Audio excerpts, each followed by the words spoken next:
Alors, bonjour à tous, merci à ceux qui sont encore là. Donc on va finir la séance sur le libre arbitre, commencer cette fois philo de l'esprit. Et celle sur la philo de l'esprit, à mon avis, on fera la prochaine séance. Je pense pas qu'on aura le temps d'entamer celle sur la philo de l'art. Je me suis laissé un petit peu emporter hier. Donc, on avait fait déjà 40 slides et j'ai toujours pas fini de la faire, donc ça prendra un peu plus de temps. Euh, donc, juste avant de continuer sur la philo sur le libre arbitre, je vais reprendre certaines questions que je n'avais pas pu traiter la dernière fois parce que j'avais pas vos questions sous les yeux. Déjà, on avait eu un débat sur le problème à trois corps. Du coup, j'ai consulté un certain nombre de collègues. Effectivement, il existe une utilisation analytique complète pour le problème à trois corps qui est pas utilisable par nous humains dans la plupart des cas, mais qui serait potentiellement utilisable pour une intelligence infinie. Donc, une intelligence avec une puissance de calcul infinie pourrait trouver une solution qui mettent en scène trois corps. Par contre, apparemment, pour les cas à plus de trois corps, il existe des solutions analytiques, mais elles ne se couvrent pas toutes les configurations possibles pour l'instant. Apparemment, il y a des cas avec singularité qui échappent, d'après ce qu'on m'a dit. Bon, des collègues mathématiciens et physiciens, pourquoi? Voilà. Je sais pas si... Ils m'ont dit qu'effectivement, pour trois corps, il y avait une solution générale, mais pour les configurations à n supérieur à 3, il y avait plus ou moins général, mais qui ne couvrait pas un certain nombre de cas exceptionnels dans lesquels il y a des singularités, par exemple des collisions, etc. Ouais, voilà. Apparemment, pour trois corps, ça va, quoi. Apparemment, d'après ce qu'on m'a dit. Voilà, donc ça c'était juste pour voilà, compléter ce qu'on a. Après, il y avait eu quelques questions sur le texte de Namias. Il y en avait une, c'est est-ce que les intuitions, est-ce que les intuitions sont variables dans le temps? Eh bien, comme dit la personne, c'est un petit peu difficile à tester. Pour le coup, je pense quand même que il y a un certain nombre d'intuitions au sujet de la responsabilité morale ou du libre arbitre qui sont qu'on trouve de façon assez constante à travers l'histoire de la philosophie occidentale, en tout cas. Ça veut dire que chez les épicuriens, vous avez déjà le sentiment que si le destin ou si la physique est telle que on est poussé à agir à l'encontre de nos désirs, on ne serait pas moralement responsable, quoi. Mais bon, c'est très bas niveau comme intuition. Après, donc ça, c'est pas vraiment testable. Oui, à un moment donné, est-ce qu'il y a des différences individuelles? Voilà, existe-t-il des facteurs comme l'environnement social ou le parcours de vie qui impactent cette tendance? En effet, on peut imaginer que les personnes ayant vécu des événements traumatisants ou leur capacité à faire des choix personnels significatifs a été entravée sont plus enclins à être incompatibilistes que ceux qui ont vécu une vie sans obstacle. Alors, je vais y revenir un peu plus tard pour le libre arbitre en général, mais sur juste la question compatibiliste, incompatibiliste, en vraiment cette question-là, pas l'existence du libre arbitre, pas le fait de savoir si on est libre, mais savoir si le libre arbitre est compatible ou incompatible avec le déterminisme. Les seules vraies différences qui sont répliquées dans la littérature, c'est que si vous êtes un peu plus extraverti, c'est un des 5 grands traits de personnalité dans les modèles psychologiques de la personnalité, vous avez tendance à être un petit peu plus compatibiliste. Voilà. Après, faites-en ce que vous voulez. Je ne pense pas que c'est une grande importance. C'est un effet qui est assez petit, de toute façon. Et ouais, il n'y a pas énormément de... Là, vous avez deux articles que vous pouvez consulter si vous voulez. Il y en a un à droite, c'est un article qui a été fait sur à peu près 600 philosophes, de gens qui pratiquent la philosophie, puis les personnes ont essayé de voir quels traits de personnalité prédisaient leur position. Ce qui est assez intéressant, en fait, il n'y a pas grand-chose, il n'y a pas vraiment de trucs qui prédit énormément, quoi. On trouve un peu de bruit, quelques petits trucs, mais il n'y a pas vraiment... Ah si, il y en a un énorme là, qu'est-ce que c'est que ça? Ah oui, non, mais ça c'est pas un trait de personnalité, c'est si vous avez un PhD en philosophie, c'est pas un trait de personnalité en soi. Donc non, vraiment, les traits de personnalité, il n'y a pas énormément de choses qui prédisent les vues philosophiques. Sur l'incompatibilisme et le compatibilisme, il y a effectivement que si vous... ouais, non, il y a même pas le... Là, ils ont même pas répliqué l'extraversion, ça marche pas chez les philosophes professionnels. Donc vraiment, il n'y a pas grand-chose pour l'instant qu'on connaisse qui serait vraiment un trait très déterminant sur les intuitions à ce sujet-là, quoi. Quelques petites variations, mais rien de bien grand. J'ai cherché, mais j'ai pas trouvé. Voilà, donc j'ai pas trouvé de réponse très satisfaisante à cette réponse. Voilà, donc en tout cas, là où on s'était arrêté, c'est que je vous ai dit, voilà, il y a toutes ces expériences qui cherchent à savoir si, à première vue, les gens trouvent que, à première vue, le déterminisme est incompatible avec la responsabilité morale et le libre arbitre. On avait vu qu'il y avait des expériences qui disaient, bah non, en fait, les gens voient pas de problème. D'autres qui disaient, en fait, si, ils voient un problème si on leur présente d'une autre façon. Et je vous ai dit que un peu la synthèse à laquelle était arrivée la littérature, c'est que, bah, en général, oui, mais c'est parce que les gens confondent le déterminisme avec autre chose de plus inquiétant, qui est le court-circuitage, le fait que nos états mentaux ne jouent aucun rôle. Vous savez, cette idée que votre cerveau fait les choses à votre place, qui est une thèse qu'on peut trouver, qu'on peut trouver défendue par certains psychologues. Par exemple, un qui est très connu, mais qui est mort il y a quelques années, c'était Daniel Wegner. C'est un psychologue qui a écrit un livre qui est très influent sur le libre arbitre, justement, et qui défendait l'idée qu'en fait, bah, c'est le cerveau, on fait tout en mode automatique, puis on a juste l'illusion de faire les choses sur la base de choix conscients et réfléchis. Et donc, c'est quand même une théorie qui fait pas vraiment consensus en psychologie, hein, je vous rassure, pour l'instant, et qui est assez implausible pour un certain nombre de raisons. Mais en tout cas, ce genre de position existe, quoi. Alors avant, pour finir pour ça, on pourrait se dire, oui, mais pourquoi est-ce qu'on pourrait pas faire le contraire? Pourquoi est-ce qu'on pourrait pas dire, bon, les gens qui donnent des réponses incompatibilistes, c'est pas des vraies réponses incompatibilistes, parce qu'ils confondent le déterminisme avec le court-circuitage, donc une fois que je les exclus, il reste que des compatibilistes. Mais pourquoi ceux qui donnent des réponses compatibilistes, en fait, il faudrait les prendre au sérieux? Peut-être qu'eux aussi répondent n'importe quoi, et c'est aussi une erreur, en fait. Donc il y a eu certaines théories. Il y en a une, c'était vraiment l'idée que... il y a vraiment des théories au début, c'est vraiment les gens attribuent la responsabilité morale de toute façon. C'est-à-dire, si tu fais un truc mal, les gens veulent que tu sois moralement responsable, donc ils attribuent la responsabilité morale et le libre arbitre. Ils n'ont aucune limite. C'était vraiment le nom de la théorie, hein, c'était la théorie Free Will No Matter What, quoi. Bon, cette théorie, elle est juste fausse, en fait. C'est très facile d'inventer des cas où les gens vont dire non. Dans ce cas-là, les gens ne sont pas libres, quoi. Donc nous, on a fait... par exemple, on a fait une expérience où on dit, voilà, on vit dans un monde magique où il y a votre futur qui est écrit dans un livre, parce que le livre prédit l'avenir. Là, les gens trouvent, bon, bah ok, c'est pas un problème, on peut être libre dans ce monde-là, le livre, il prédit l'avenir, mais c'est pas un problème. Mais maintenant, on dit, voilà, le livre, il a écrit votre avenir, puis si vous essayez de faire le contraire de ce qui est écrit dans le livre, il vous force magiquement à faire quand même le truc. Donc là, il y a, par exemple, on dit, voilà, dans cet univers, il y a quelqu'un, il y a écrit dans le livre qu'il doit tuer telle personne, puis il dit, mais non, je veux pas tuer cette personne. Et puis là, le livre fait, ah, et puis il est obligé à tuer la personne. Puis là, les gens disent, mais non, il est pas moralement responsable, quoi. Voilà, c'est pas très étonnant, vous allez me dire. Mais du coup, les gens attribuent pas du libre arbitre dans tous les cas, quoi. Donc c'est pas vraiment ça qui se passe. Mais il y a une théorie plus sérieuse qui est plus discutée, c'est celle de la métaphysique intrusive. Ce serait l'idée selon laquelle en fait les gens n'arrivent pas à garder à l'esprit sérieusement l'idée que les gens sont déterminés dans les scénarios. C'est-à-dire que ça ferait tellement partie de leur conception de la nature humaine et de l'action humaine que nous sommes indéterminés, que l'action humaine est indéterministe, que même si on leur dit voilà c'est un monde, c'est déterministe, etc. Bah, même quand ils lisent le scénario, après quand ils répondent aux questions, ils introduisent des hypothèses ils introduisent certaines hypothèses dans leur compréhension du scénario qui font qu'ils rajoutent des points d'indétermination en fait.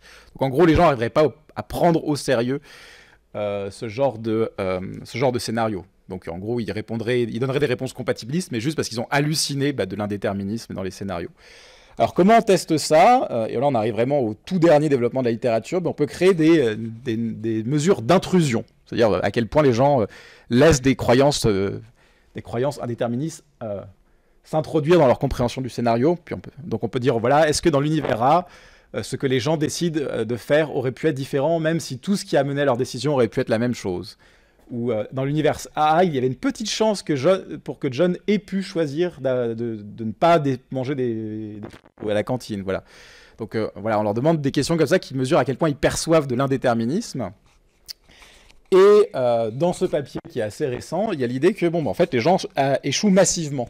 Ils échouent massivement sur toutes les questions de compréhension. Ils voient de l'indéterminisme, ils voient du fatalisme, et ils voient du court-circuitage, ils voient tout. Et une fois qu'on exclut ceux qui n'ont pas fait au moins un type d'erreur, il reste 3% des participants sur 100. Donc finalement, tout ça ne sert pas à grand-chose. Ce qui est une une conclusion quand même assez pessimiste. Les derniers rebondissements à faire, ça c'est moi, qui ai fait j'ai repris leur papier en triant les participants. C'est-à-dire qu'ils recrutaient les participants sur Internet avec une méthode qui ne permet pas de recruter... ils payaient les gens pour remplir le questionnaire sur Internet, mais il n'y avait pas assez de trucs pour vérifier si les gens répondaient juste au hasard très vite pour être payés. Et en fait, quand on reprend leur méthode, on voit que la plupart des gens disent juste n'importe quoi, en fait. Par exemple, là, je ne sais plus exactement, on avait des questions vraiment très, très, très basiques où on leur demandait... le scénario dont vous venez de lire, il se passe dans l'univers A, quoi. C'était assez clair. Puis là, il y avait genre, plus de 60% des gens qui échouaient. Et une fois qu'on fait ça sur un échantillon un peu plus trié, un peu plus fiable, en fait, la plupart des gens comprennent qu'il y a du déterminisme, ne font pas les erreurs d'intrusion. Par contre, il continue à avoir beaucoup de court-circuitage. Ça, c'est vraiment l'erreur principale. Et bon, il n'y a pas vraiment de problème. Donc, si ça vous intéresse, vous pouvez aller voir. Mais il semblerait qu'en fait, ce pessimisme soit juste basé sur le fait qu'on peut mal faire les expériences. Hein, on peut mal recruter son échantillon. Il faut être assez prudent avec ça. Donc pour l'instant, la conclusion sur laquelle je serai, c'est que il y a une bonne partie des gens qui voient pas de problème de contradiction immédiate entre le déterminisme et la responsabilité morale. Oui. Mais même si cette étude parfaite, même si elle est bien formulée, mais c'est la discussion qu'on avait en Ouais. cours la dernière fois, c'est que ce que je n'arrivais pas forcément à exprimer parce que je vous parlais de mémoire de travail, Mhm. du coup Ouais. le déterminisme ne restait pas au moment où il y avait le mot est-ce qu'il est décidé Mhm. ou pas. Mais en fait, c'est pas ça, c'est plutôt, je pense que c'est tout à fait concevable que si on explique à quelqu'un le déterminisme mais qu'il n'a pas été familiarisé avant, Ouais. au moment où il répond les questions, il a une compréhension syntaxique en gros du déterminisme, et il arrive à connecter les éléments entre eux par rapport à ce qu'on lui a dit. Mhm. Mais quand il revient à la question sur à l'attribution du libre arbitre, là il revient à quelque chose de sémantique et à quelque chose qui est pour lui.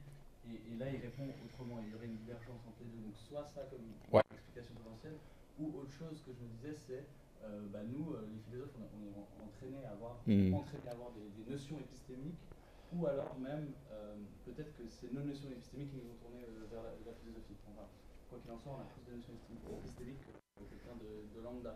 Et du coup, ce que je me disais, c'est que peut-être que nous, quand on parle du déterminisme et qu'on comprend le déterminisme, et qu'ensuite on nous pose la question du libre arbitre, on se place au même niveau épistémique, Ouais. tandis que quelqu'un c'est à des niveaux épistémiques différents entre le moment où il doit comprendre le déterminisme et le moment où il répond à la question sur le libre arbitre. Ouais. Alors justement dans cette étude,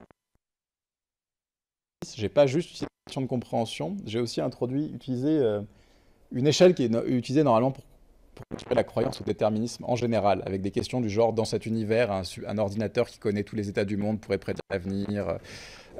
Si l'univers était ramené au début dans le même état, les mêmes choses se reproduiraient. Donc des questions qui demandent quand même une certaine compréhension de la notion et pas juste... Je suis pas sûr qu'on puisse répondre à ces questions de compréhension de façon purement syntaxique, étant donné la façon dont l'univers est décrit par Nicole Zenob. C'est ce genre de description qui est utilisée. Donc et la plupart des gens réussissent quand même assez bien. Hein. C'est le truc qui s'appelle déterminisme. Donc, alors peut-être que c'est le cas, mais disons que j'ai pas l'impression que ce soit la première chose qui transpire des données. Oui. Non, ouais. Aussi,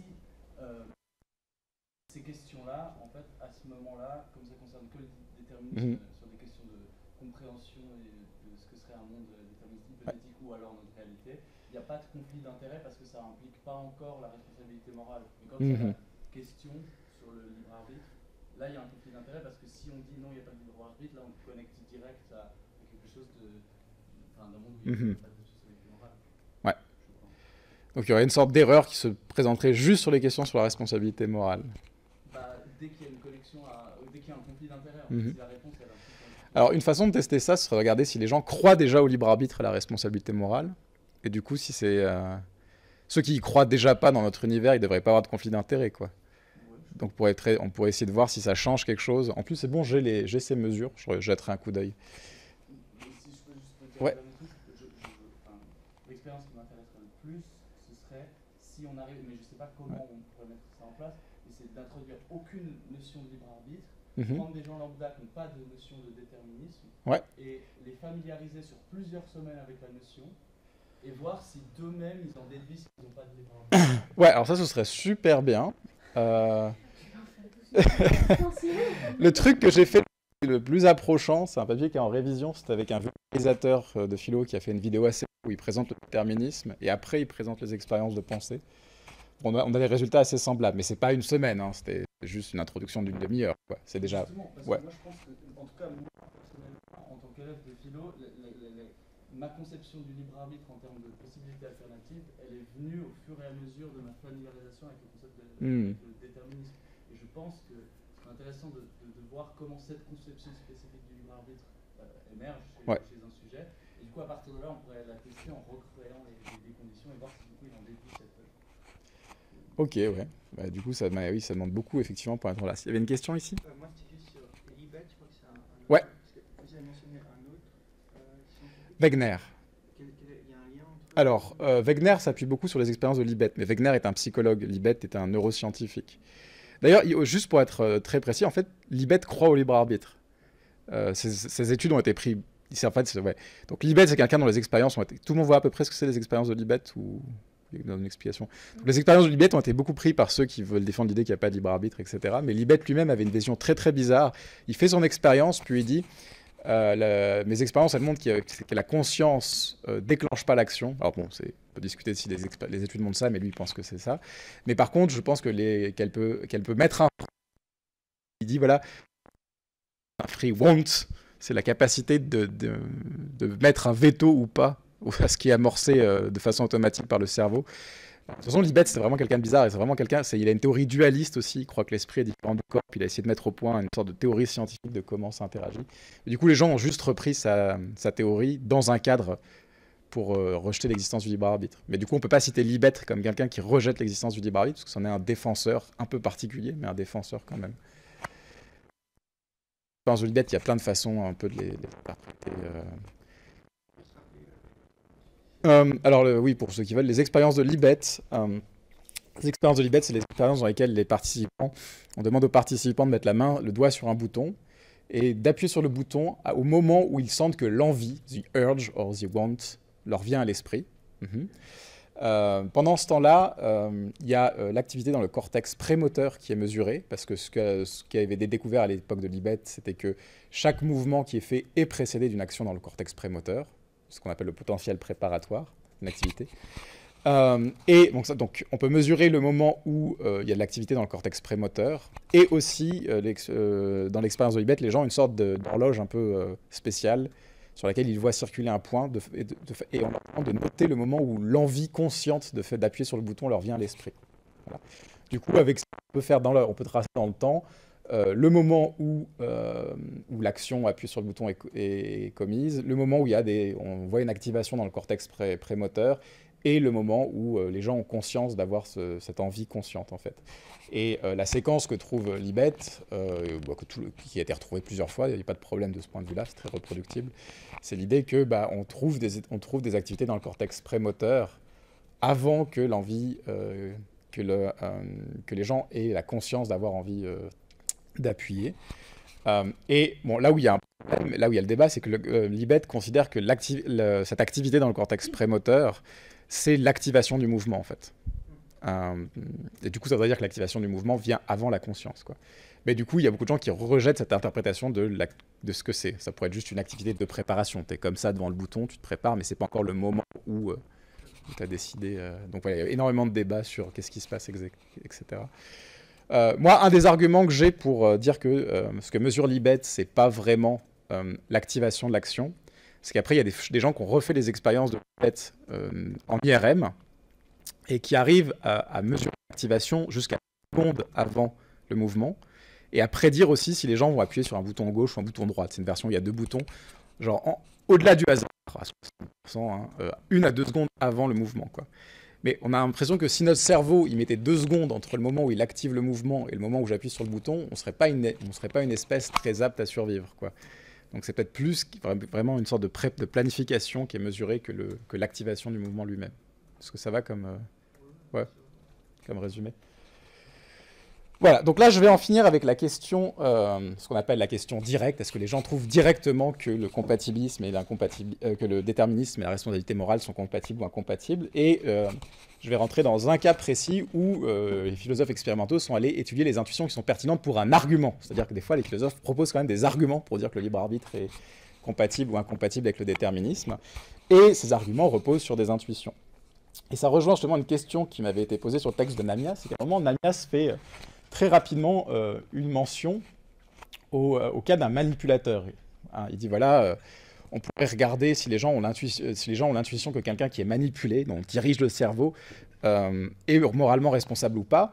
Mais Namias dit mais moi ça m'intéresse pas parce qu'en fait on sait pas si ce que les gens diraient sur ce cas-là se transférerait au déterminisme. Je sais pas qui c'est qui a posé cette question. Mais il se trouve qu'en fait, cette chose-là, ça fait la base d'un des arguments les plus discutés dans la littérature contemporaine sur le déterminisme, c'est ce qu'on appelle l'argument de la manipulation, en fait. L'argument de la manipulation, c'est un argument qui existe en plusieurs versions. La version la plus connue, c'est l'argument de Dirk Perboom, Alors, je vais aller assez vite, je ne vais pas lire tous les textes, mais l'idée de pair boom, en gros, c'est la chose suivante. On commence par un cas où un agent est manipulé, qu'il est évident, clair, très intuitif, personne ne va remettre ça en question, que cet agent n'est pas moralement responsable et qu'il n'est pas libre. Okay, donc, je vais vous lire le cas dans 5 secondes. Et après, vous essayez progressivement de montrer qu'il n'y a pas de différence entre ce cas et un autre cas. Donc, vous dites, bah, du coup, dans ce second cas, l'agent est aussi pas moralement responsable et pas libre. Et en glissant au fur et à mesure, vous arrivez à la description d'un monde déterministe et vous dites, voilà, il n'y a pas de différence clé, majeure, importante, pertinente entre un agent qui vit dans un monde déterministe et un agent qui est manipulé.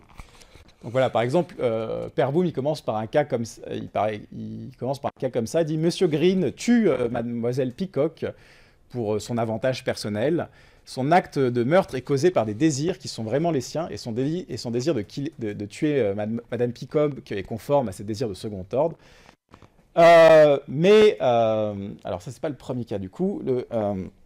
Voilà, et en fait, ce qu'il faut savoir, c'est que Monsieur Green est un humain assez particulier. C'est-à-dire qu'en fait, il est piloté à distance par des scientifiques qui vont implanter des choses dans son cerveau.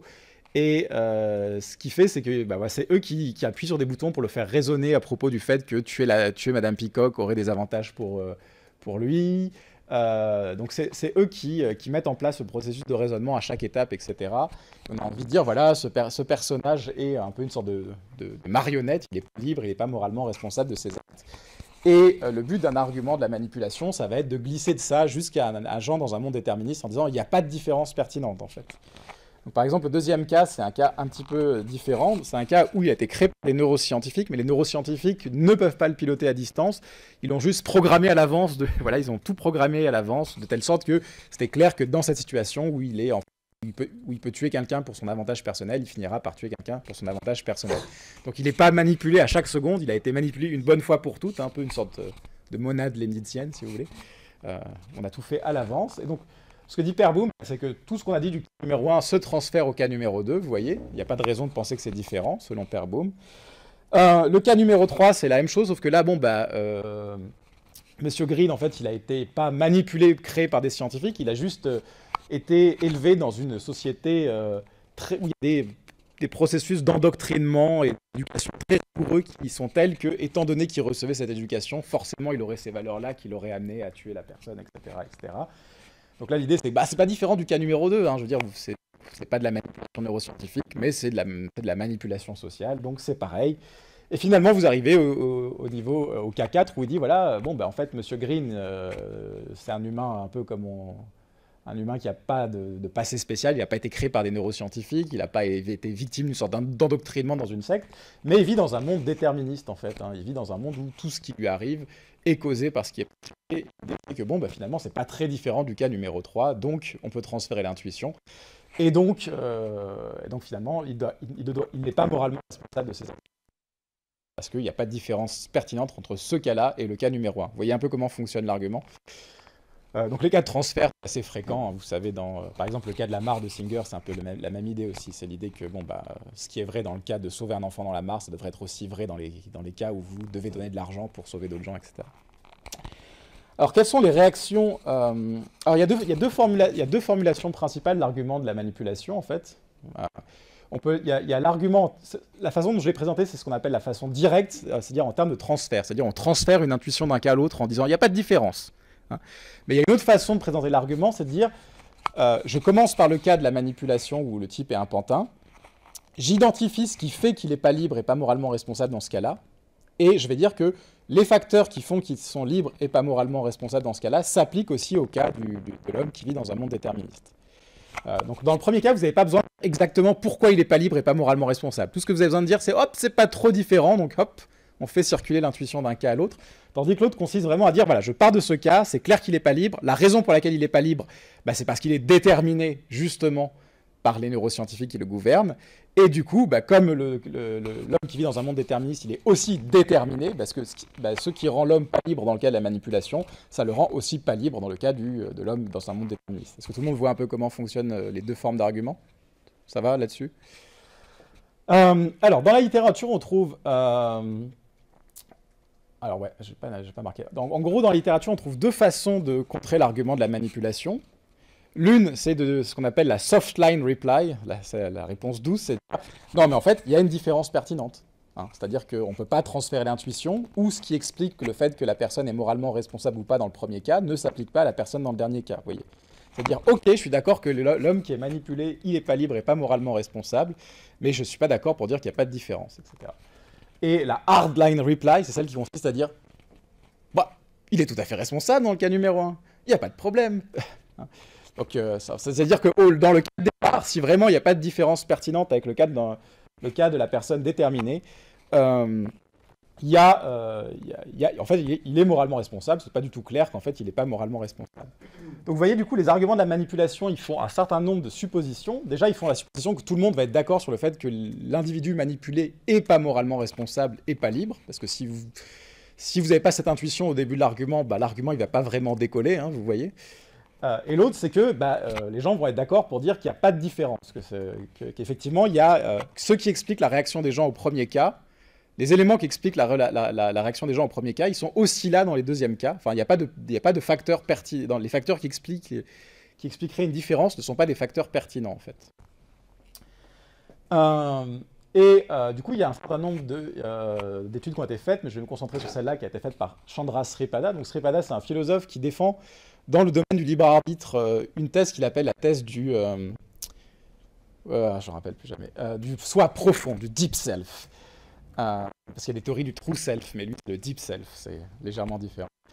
C'est l'idée qu'on est libre et moralement responsable quand on agit sur la base de désirs et de valeurs qui font le cœur de notre identité, pas sur des caprices ou des désirs qui nous viennent d'ailleurs, etc. Et son argument, c'est de dire, en fait, il y a une différence pertinente, il y a au moins une différence pertinente entre les cas numéro 1 et le cas numéro 4, c'est que dans le cas numéro 1, ce qui fait que les gens trouvent que cet homme n'est pas libre, dans le cas manipulé, c'est qu'ils pensent que cette personne-là n'est pas capable d'agir selon ses vraies valeurs, ce qu'il souhaite vraiment, tandis qu'en fait, on ne voit pas ce qui empêcherait quelqu'un dans un monde déterministe d'agir selon ce qu'il veut vraiment et selon ses vraies valeurs, en fait. Donc, en fait, c'est une sorte de théorie de l'erreur sur les intuitions des gens dans les arguments de la manipulation, c'est-à-dire que les gens, en fait, agissent parce qu'ils ont du mal à concevoir qu'un agent manipulé pourrait vraiment agir vraiment sur la base de ce qu'il veut vraiment. Hein, c'est pas possible. Donc qu'est-ce qu'il a fait ? Il a pris il a juste pris un cas de manipulation, donc un cas où il dit voilà, c'est le cas de Bill qui voit une femme qui s'appelle Mrs. White qui est en train de faire du jogging. Bill déteste cette femme, donc il décide de la zigouiller. Voilà, c'est toujours des histoires de meurtre, c'est sympa. Et en fait, donc ça c'est le cas de base, et puis dans le cas de manipulation, on dit aux gens, mais en fait, ce que vous devez savoir sur Bill, c'est que Bill a été éduqué depuis la naissance par Dr Z, qui est un génie scientifique expert dans l'indoctrination et qui déteste Mrs. White et qui avait vraiment un plan à très très long terme pour se débarrasser d'elle, et qui a donc élevé cet enfant de façon à l'amener à détester Mrs. White. Donc il a un taux de succès de 100%, c'est-à-dire que c'était évident qui prend Bill en charge, que Bill finirait par détester Mrs. White au point de vouloir la tuer, etc. etc. Et vous avez un cas contrôle, c'est le cas où en fait il essaye de l'adopter, il a le même plan, mais finalement il réussit pas à l'adopter, donc Bill grandit normalement sans être endoctriné par le Dr Z, etc. Vous voyez, vous avez un cas de manipulation classique. Alors la raison pour laquelle on ne prend pas un cas de manipulation aussi fort que dans le cas numéro 1 de Perboom, c'est que la plupart des gens trouvent que c'est pas vraiment, qu'en fait c'est pas vraiment, qu'il y a clairement des différences avec les autres cas, donc c'est pas forcément le cas le plus convaincant. Donc là c'est l'idée que c'est un cas d'endoctrinement, de détermination, de manipulation qui laisse quand même à l'agent sa capacité à raisonner, à réfléchir de façon autonome, etc. Parce qu'effectivement, dans un monde déterministe, ça ne veut pas dire que les gens décident à votre place comme dans le cas numéro 1, ça fait quand même des différences pertinentes. Vous, il y avait une question sur le scénario ? Non, je voyais plisser des yeux comme si... En fait, c'est juste que je vois mal et j'oublie toujours mes lunettes. Ah, sinon vous pouvez vous rapprocher, il n'y a pas de problème. Donc voilà, du coup, qu'est-ce qu'on va faire ? On va donner ces scénarios-là aux gens, on va leur demander est-ce qu'il est libre, est-ce qu'il est moralement responsable, et il y a un certain nombre de questions au sujet, par exemple, de est-ce qu'il agit en fonction de ce qu'il veut vraiment ? Donc c'est tous les items qui s'appellent des items de deep self. C'est à quel point vous êtes d'accord avec la phrase suivante : quand Bill tue Madame White, ça reflète le type de personne qu'il est vraiment tout au fond. Où le vrai Bill ne voulait pas vraiment tuer Madame White. Voilà, des idées que... Oui. Est-ce qu'il n'y a pas tout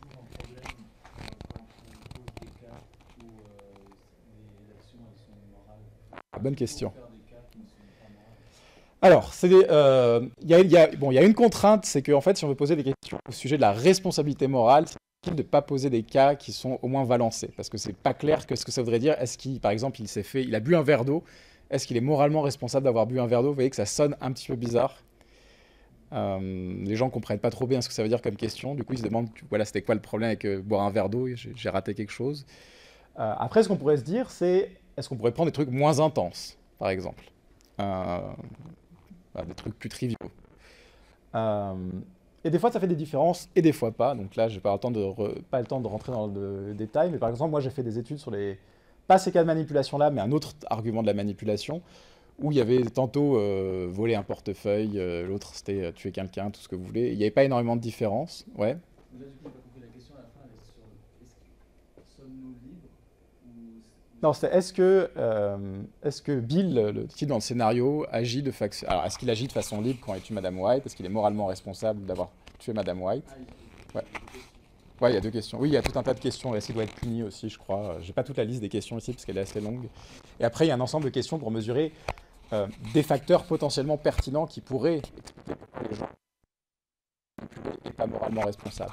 Et donc, les deux facteurs que Sripada étudie, c'est ceux qui les gens pensent que tout au fond de lui, il voulait vraiment, quoi, hein, au fond de lui. Donc ça, on va vraiment recroiser cette idée dans quelques séances, l'idée que les gens ont une représentation de lui-même qui est stratifiée, en fait, où les choses qu'on veut vraiment tout au fond, puis il y a des choses qu'on veut un peu comme des caprices, etc. Oui. Est-ce qu'une explication possible, ce serait pas de dire que dans le cas de la manipulation, il y a une autre personne qui peut être considérée comme responsable, alors que une autre est déterministe? Ouais, alors ça pourrait être une question, ça pourrait être une réponse. Dans la littérature en philo, pas en philo expérimentale, souvent les gens, souvent ce que disent les philosophes, c'est ah mais sinon vous pouvez imaginer le même cas où en fait c'est pas une puce neuroscientifique qu'il manipule, c'est une tumeur au cerveau qui s'est mis à gonfler tout seul pour essayer de contrôler ça. Je suis pas sûr qu'il y ait vraiment ce genre de variation qui ait beaucoup été faite dans la littérature expérimentale. Après, du coup, si c'est vraiment la présence de l'action d'autres personnes, il faut vraiment bien qualifier comment, parce que quelqu'un pourrait dire dans un monde déterministe, bah, la façon dont vous êtes, elle dépend aussi de la façon dont les personnes agissent, quoi. Parce qu'il faudrait dire, voilà, c'est la qui est là et qui agit volontairement, précisément pour vous faire changerait vraiment les intuitions des gens. Par exemple, vous pourrez imaginer, vous savez, je sais pas, ce truc, j'engage tenter mon épouse et vérifier sa fidélité. Voilà, ça existe ce genre de truc. Est-ce que le fait que c'est vous qui l'avez tenté, etc., ça diminue la responsabilité morale de la personne? Est-ce qu'on a des intuitions très fortes là-dessus? Je sais pas. Mais c'est vrai on pourrait regarder ça. Je suis pas sûr que ça joue peut-être un rôle dans les réponses. Ouais. En tout cas, dans ce cas-là, ce que donnent les résultats, en gros, c'est ça, c'est l'idée que, bon, bah, en fait, on explique entièrement les jugements au sujet du libre arbitre. Dans le cas de donc en général, les gens trouvent que la personne manipulée, que Bill manipulé est plus libre et plus moralement responsable que Bill pas manipulé, ce qui n'est pas très étonnant. Mais par contre, ça s'explique entièrement par le fait que dans un cas, ils perçoivent Bill comme ne faisant pas ce qu'il veut vraiment au fond de lui, dans le cas de la manipulation, et comme ayant corrupted information, c'est-à-dire n'étant pas très au clair sur ce qu'il fait en fait, comme ayant des fausses informations sur Mrs. White, comme agissant sur la base d'informations fausses, etc. Et du coup, en gros, ces résultats, Sripada les utilise pour dire effectivement, les gens jugent qu'un agent manipulé est moins responsable et moins libre qu'un agent non manipulé, mais la raison pour laquelle ils jugent cet agent moins libre et moins responsable, c'est pour des facteurs qui ne sont pas le déterminisme en tant que tel, mais l'idée que cette personne ne fait pas vraiment ce qu'elle veut au fond d'elle ou qu'elle agit pas en toute connaissance de cause. Du coup, c'est pas clair que le jugement que les gens font sur le cas de la manipulation peut se transférer à des cas d'agents normaux dans un monde déterministe. On ne voit pas pourquoi il est incapable de dire qui lui tiennent le plus à cœur ou d'agir en toute connaissance de cause. Donc ça, c'est la réponse. Oui, les gens ont des intuitions comme quoi l'agent manipulé n'est pas libre et pas moralement responsable, mais les raisons qui font que les gens jugent l'agent pas libre et pas moralement responsable dans le cas de la manipulation, elles sont pas. Est-ce que tout le monde est au clair là-dessus?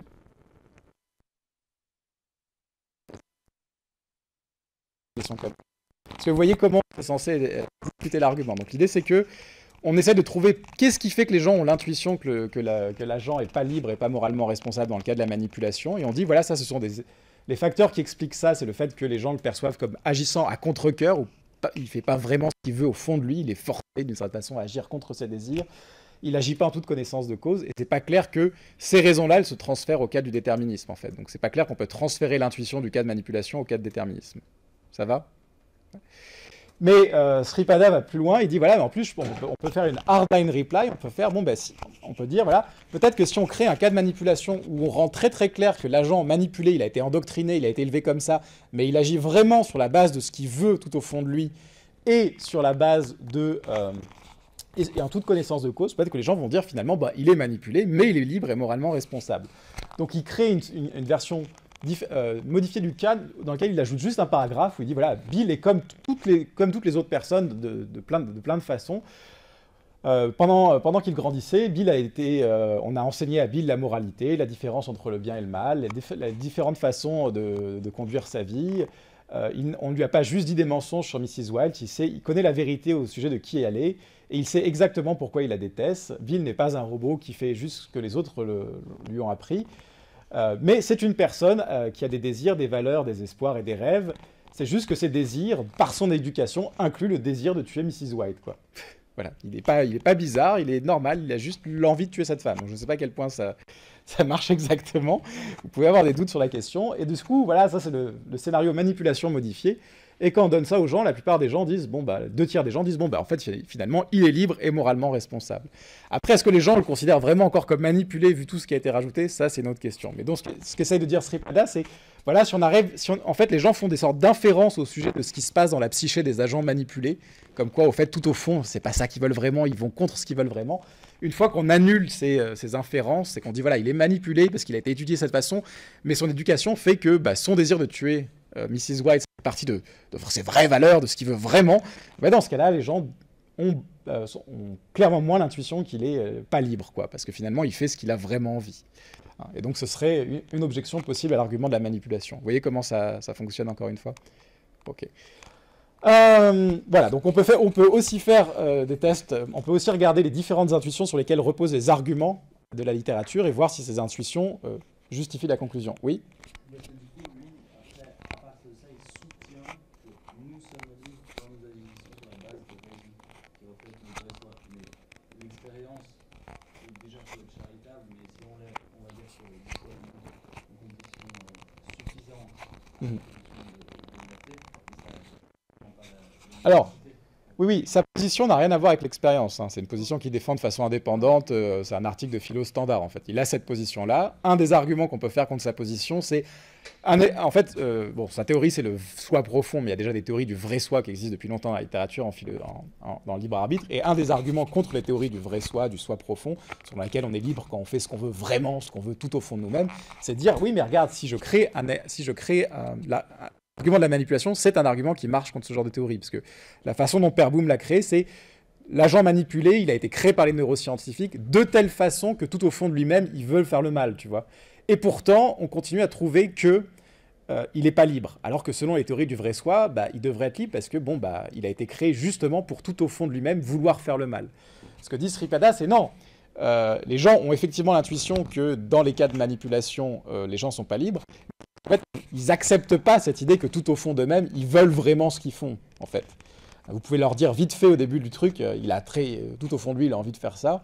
Mais en vrai, les gens se disent, non, mais c'est pas possible, en fait. Il a été créé et au fond de lui-même, ses vrais désirs, c'est pas ça. Ça, c'est des choses qu'on lui a ajoutées. Vous voyez un petit peu l'idée?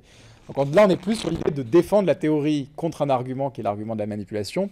Mais c'est clair que ça prouve pas la théorie. De toute façon, la théorie est une théorie philosophique. C'est pas une théorie sur ce que pensent les gens, quoi.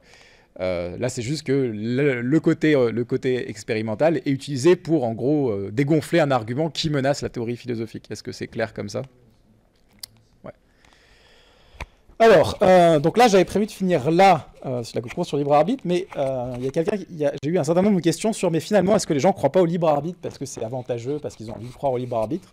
Donc la question, c'est, est-ce que vous voulez qu'on prenne 5 minutes pour parler des avantages supposés de la croyance au libre arbitre? Est-ce qu'il y a une grande littérature là-dedans, ou est-ce qu'on passe direct à la philo de l'esprit? Est-ce qu'il y a des gens qui veulent voir ça? Est-ce qu'il y a des gens qui veulent passer direct à la philo de l'esprit? Ouais, bien sûr. Donc voilà, la question c'est la croyance au libre arbitre est-elle bénéfique? Voilà, et c'est voilà, une question qu'on m'a posée par exemple, c'est est-ce que lier le free will au mérite ou au blâme ne peut-il être pas vu comme quelque chose d'humain ou de nécessaire dans nos sociétés, sans que cela ne vienne contredire la position déterministe? On peut considérer que certes nos actions sont déterminées, mais puisque nos systèmes politiques et ou sociaux sont basés sur la responsabilité de l'individu en tant que citoyen, alors la question du déterminisme ne se pose pas, car sinon il s'agit d'un système qui s'effondre, plus de punition mais non plus de récompense. En ce sens, il est plus avantageux de garder nos systèmes plutôt que de les mettre en crise à cause du déterminisme.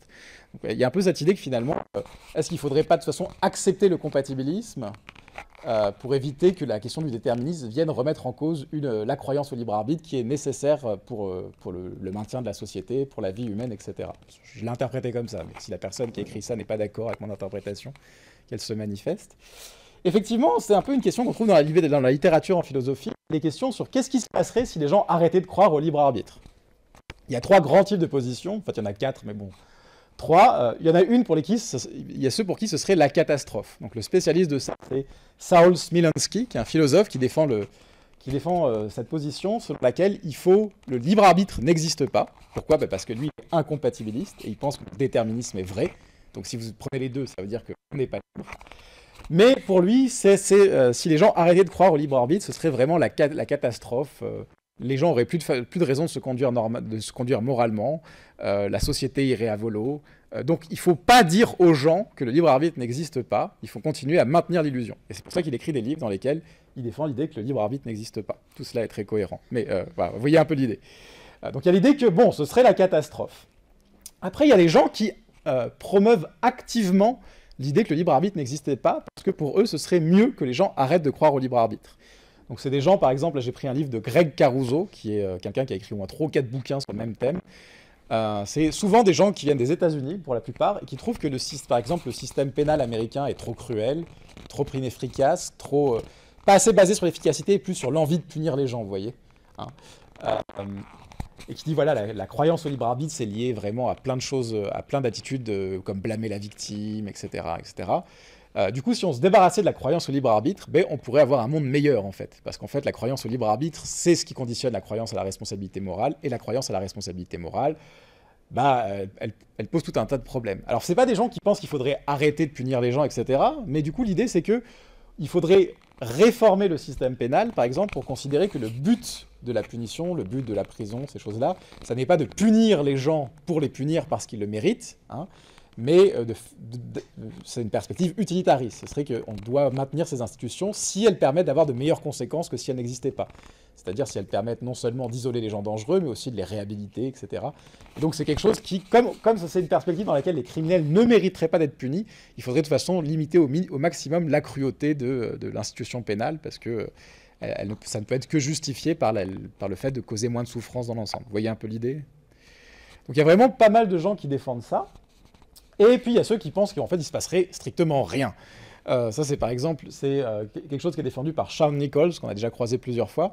Donc Nichols, lui, c'est quelqu'un qui défend l'idée selon laquelle les réactions émotionnelles qui sont derrière le blâme, la punition, le fait de tenir quelque chose responsable, ce sont des processus cognitifs qui sont vraiment très encapsulés, c'est-à-dire qui sont assez peu sensibles à d'autres types d'informations. Donc vos croyances métaphysiques et vos arguments philosophiques n'auront strictement aucun effet sur vos attitudes, quoi. Vous pouvez dire ici que les gens ne sont pas responsables parce qu'on est tous déterminés, que la responsabilité morale est incompatible avec le déterminisme. Et puis si vous sortez dehors et que quelqu'un a rayé votre voiture, vous allez lui péter la gueule, quoi. Voilà, c'est un peu l'idée de Nichols, quoi. C'est bien d'avoir fait de la philo, mais ça n'aura aucun impact, ou alors très très peu sur vos attitudes, quoi. Et alors quand je dis qu'il y a une 4e position, il y a des gens qui sont un peu modérés, disant bon, ce sera ennuyant sur certains aspects. Donc c'est assez... finalement, dans l'ensemble, il n'y a pas trop de problèmes. Alors la question, c'est est-ce qu'on peut essayer d'étudier ça empiriquement? Alors il y a des gens qui ont essayé. Il y a eu un certain nombre d'études qui ont commencé à apparaître à la fin des années 2000, au début des années 2010, en psychologie, où des psychologues prétendaient faire ça. Donc le papier le plus connu, par exemple, c'est The Value of Believing in Free Will. Alors c'est vraiment des papiers très du genre, une fois qu'on arrive à faire... Si on diminue la croyance des gens au libre arbitre, ils trichent plus, ils sont plus...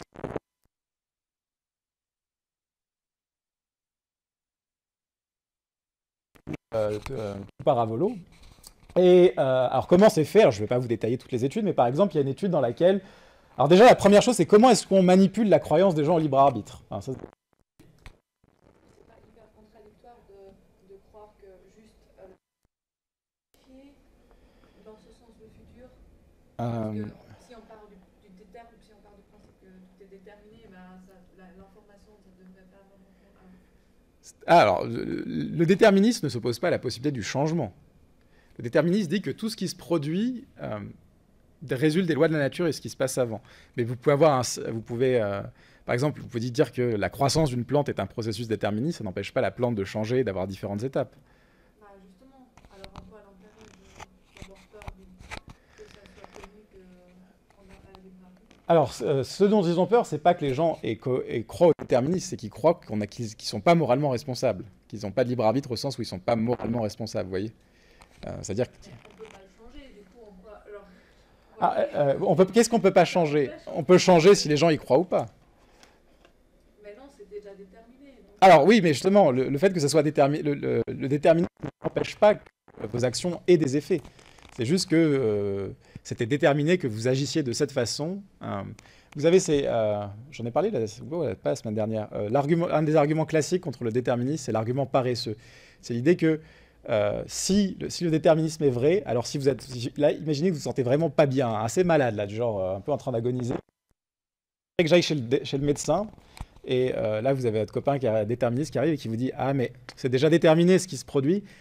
Si c'est déterminé que tu guérisses, tu guériras que tu ailles chez le médecin ou que tu n'y ailles pas. Hein. Le problème, c'est qu'en fait, ça, c'est un argument classique qui ne marche pas contre le déterminisme, parce que l'idée du déterminisme, quoi que vous fassiez, le futur sera pareil. C'est qu'il y a un seul futur possible parce qu'il y a une chaîne spécifique d'événements. Donc, par exemple, c'est que vous êtes déterminé à guérir parce que vous êtes déterminé à aller chez le médecin, parce que, etc. Donc, finalement, le fait que vous alliez chez le médecin, ça fait une différence. Parce que si vous n'étiez pas allé chez le médecin, vous n'auriez pas guéri. Mais il était nécessaire que vous alliez chez le médecin, donc il était nécessaire que vous guérissiez, etc. Vous voyez un peu l'idée. Donc, le déterminisme ne dit pas que vos actions ne font pas de différence. Ce qui se produit est le fruit de vos actions. C'est juste que vous étiez déterminé à agir de cette façon. Et donc, comme vous étiez déterminé à agir de cette façon, le résultat de vos actions était aussi déterminé. Est-ce que vous voyez un petit peu la différence Je vois le problème, il y a un truc qui bug dans ma tête avec la critique avec la l'information. C'est un peu ce truc de quand je connais mon futur, je vais me comporter différemment. J'ai l'impression juste le fait de...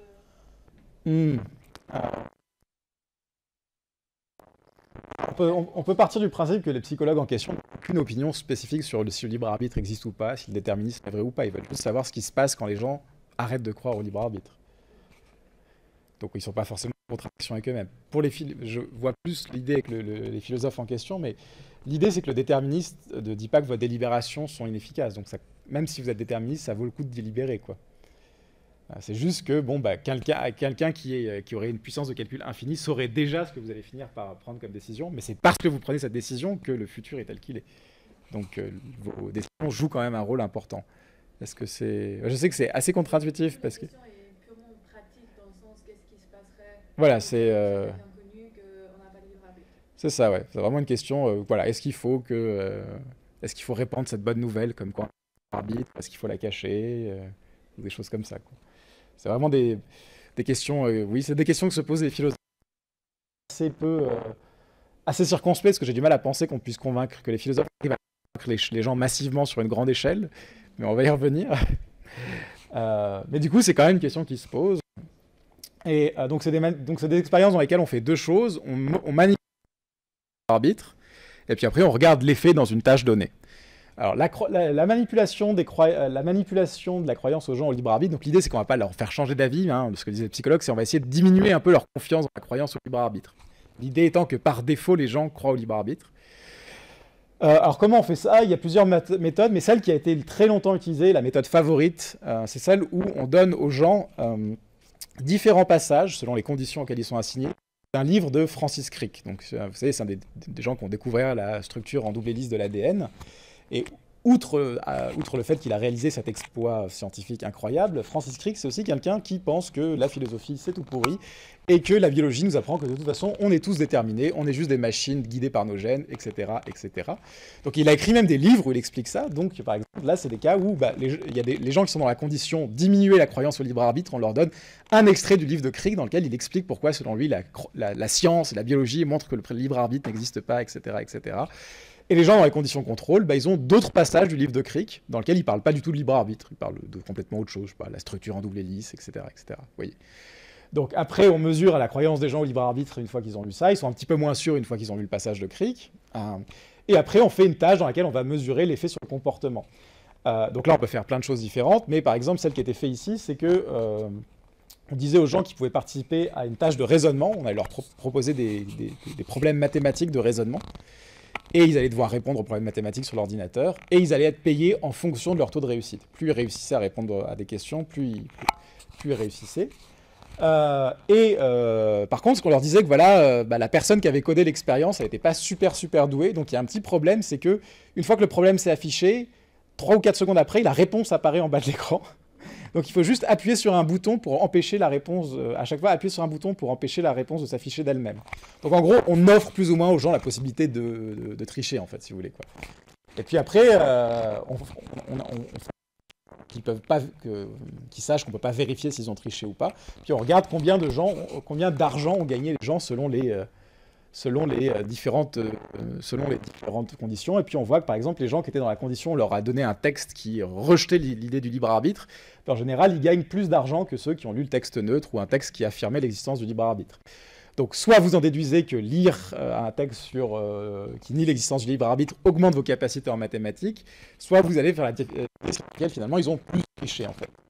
Puis vous avez plein d'expériences comme ça, hein. Vous avez des expériences aussi où ils doivent préparer des sandwichs pour d'autres personnes et puis on leur donne l'occasion de mettre de la sauce super piquante, bien agressive, et en fait ils ont été rejetés socialement par la personne pour qui ils préparent un sandwich avant, donc ça leur donne l'occasion de se venger en leur bourrant de sauce super piquante, puis on leur a fait lire le texte qui dit que le libre arbitre n'existe pas, ils mettent encore plus de sauce piquante, etc. Et donc il y a eu un certain nombre d'expériences comme ça qui sont énormément citées, qui semblent dire, voilà, il faut que les gens croient au libre arbitre. Si on leur diminue un petit peu leur croyance au libre arbitre, on commence à se conduire comme des sagouins, quoi. C'est la fin de toute chose, etc. Bon, le problème, c'est que ça ne réplique pas, voilà. Je suis obligé de parler de ces manips parce que c'est les plus fantastiques, mais comme beaucoup de manips très sexy et très fantastiques, ça ne réplique pas. Et un des gros problèmes qu'ont les gens pour les manips, c'est tout simplement que, bizarrement, lire un passage, ça n'a pas énormément d'effet sur les croyances des gens au libre arbitre, hein. C'est un peu une croyance robuste quand même.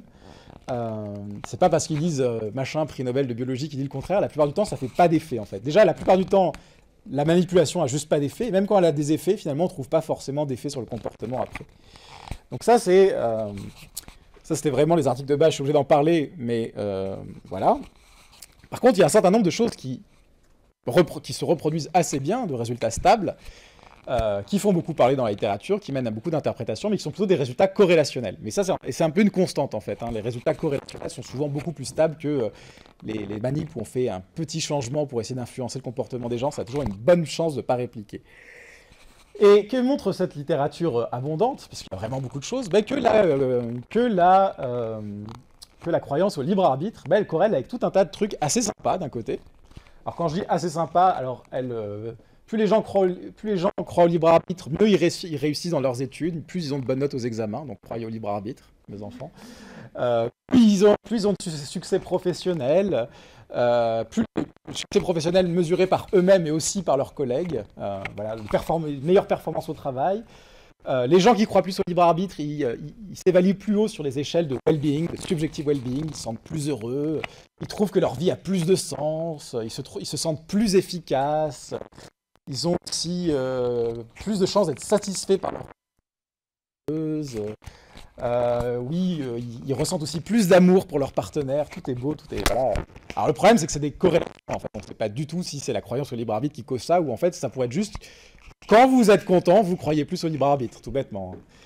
Ça pourrait juste être ça aussi. Par exemple, pour le cas sur l'amour, ça peut être juste que quand vous êtes amoureux, vous vous sentez plus libre. Et c'est marrant parce que tu te sens aussi plus déterminé, c'est assez sympa comme étude. Ce qui n'est pas complètement fou, en fait, d'une certaine façon. Mais, Bon, et bon, ça c'est pour le côté un peu positif, et vous vous rappelez, il y a ce côté un peu négatif, où la croyance au libre arbitre, c'est un peu la source de beaucoup de maux. Bah, effectivement, plus les gens croient au libre arbitre, plus ils ont envie de punir sévèrement les criminels, plus ils sont cruels dans les punitions qu'ils infligent, moins ils pensent que c'est la peine de respecter un peu la procédure, la procédure lors des procès, etc. Il faut être un peu plus expéditif, etc. Aussi, bon, la croyance au libre arbitre, elle corrèle pas mal avec la croyance au monde juste. Je ne sais pas si vous voyez ce que c'est. C'est l'idée que quand des choses mal arrivent à certaines personnes, c'est qu'elles l'ont mérité, en fait, tout bêtement. Ouais, mais forcément la croyance religieuse derrière, c'est vraiment un truc. Voilà, c'est... ah, il t'est arrivé un truc, mais t'as dû le chercher d'une façon ou d'une autre, quoi. Donc il y a plus tendance à blâmer la victime chez les gens qui croient au libre arbitre. Donc vous voyez, il y a un peu... en fait, il y a un peu des choses qui vont un peu dans les deux sens si vous regardez les corrélations, quoi. Vous pouvez vous focaliser sur le truc positif ou sur le truc négatif. Ou vous pouvez penser que les trucs négatifs sont pas si négatifs que ça. Finalement, il faut punir les criminels de façon très sévère. Mais là, je prends le point de vue de gens qui argumentent plutôt contre ça. Donc vous voyez qu'en fait, bon, les sortes d'intuitions qu'ont les gens sur ce que prédit la croyance au libre arbitre dans la littérature philosophique marchent assez bien au niveau des corrélations. Ça prédit des choses. Ouais. Alors, oui, il y a un lien entre la croyance... alors, ça dépend. Mais en tout cas, aux États-Unis, il y a un lien entre croyance religieuse et croyance au libre arbitre, oui. Oui, ça marche aussi, plus conservateur, etc. Mais du coup, là, comme j'essayais plutôt de dire des trucs balancés, positifs ou négatifs, je suis pas entré dans ces trucs-là. Mais effectivement, il y a un certain nombre de gens qui disent, oui, effectivement, la croyance au libre arbitre, elle est corrélée avec des points de vue plus conservateurs, plus très droite conservatrice sur un certain nombre de sujets moraux, etc. Ouais. Et avec aussi ce qu'on appelle l'autoritarisme en psychologie, hein, l'idée qu'on veut des sociétés dans lesquelles il y a une hiérarchie très, très claire avec des chefs un peu puissants. Ce qui est un peu bizarre d'une certaine façon, mais ça corrèle aussi. Voilà. Alors, cependant, et juste pour finir ça, un problème quand même de cette littérature, c'est que c'est les mesures de libre arbitre qui sont utilisées en fait. Mesurer la croyance au libre arbitre. Il faut bien voir que ça mesure pas la croyance pour ou contre le déterminisme. Ça demande juste aux gens si les gens pensent qu'ils sont libres ou moralement responsables. Donc ça ne dit absolument rien de si la croyance... Voilà, c'est vraiment des échelons. On leur demande, voilà, à quel point vous êtes d'accord avec ces phrases comme ça. Les gens ont toujours la possibilité de faire autrement. Les gens ont toujours du libre arbitre. La façon dont les gens vivent leur vie est entre leurs mains. Voilà, des choses comme ça. Et là, vous pouvez dire, oui, mais bon, ça, c'est clairement des choses qui vont contre le déterminisme. Mais en fait, même pas. Parce que souvent, les gens qui ont créé ces échelles, ils ont aussi créé d'autres échelles qui sont des échelles de déterminisme, ou de fatalisme, ou de déterminisme scientifique. Et en fait, ce qu'on trouve, c'est que souvent, ces échelles les échelles de déterminisme qui sont créées par ces différents auteurs, elles corrèlent très faiblement avec l'échelle de libre arbitre. C'est-à-dire que quand on a sur le libre arbitre avec cette échelle-là, on mesure quelque chose qui n'a très peu de rapport avec oui, pour ou contre le déterminisme, en fait, vous voyez. Donc il faut vraiment voir que tous les résultats qu'on a là, c'est juste... Voilà, quand les gens pensent que les gens sont libres en général, ça corrèle avec ça. Mais par contre, ça ne dit rien sur l'effet d'une croyance ou pas au déterminisme. Vous voyez un peu la différence ? Tout le monde voit... Alors je précise ça parce que c'est assez important, parce qu'après les gens font par contre pas mal d'interprétations de ces résultats où ils disent, voilà, il ne faut pas que les gens croient au déterminisme parce que sinon ils vont penser que la vie n'a pas de sens, etc. etc. Mais en fait, c'est pas du tout ce que montrent ces études. Elles utilisent que les échelles de libre arbitre. Et d'ailleurs, une des choses que j'ai fait l'année dernière avec un étudiant qui validait le cours sur le libre arbitre, c'est qu'on a essayé de regarder justement à quel point, quand on essaye de mesurer si les gens croient au déterminisme plutôt qu'au libre arbitre, ça prédit ou pas ces différentes choses en fait. Alors je vais passer un peu parce qu'on n'a pas beaucoup de temps, mais en fait pas du tout.